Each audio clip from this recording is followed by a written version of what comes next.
चले ब्रेक के बाद एक बार फिर से आप सभी का स्वागत है। रुक कर लेते हैं इस वक्त की अहम खबरों का, जहां मोदी का मिशन मॉरिशस जारी है। जोरदार स्वागत यहां पर पीएम मोदी का मॉरिशस में किया गया है और बिहार के पारंपरिक गीत गवाई से उनका स्वागत किया गया। और पीएम मोदी से मिलकर भारतीय प्रवासी जो है वो खुश नजर आए हैं।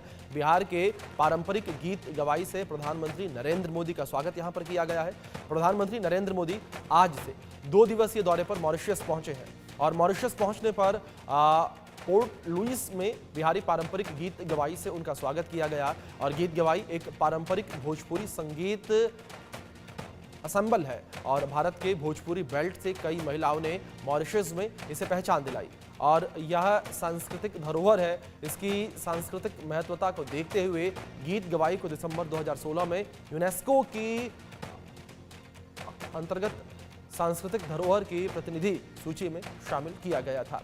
ये 3 तस्वीरें भी स्क्रीन पर आपके।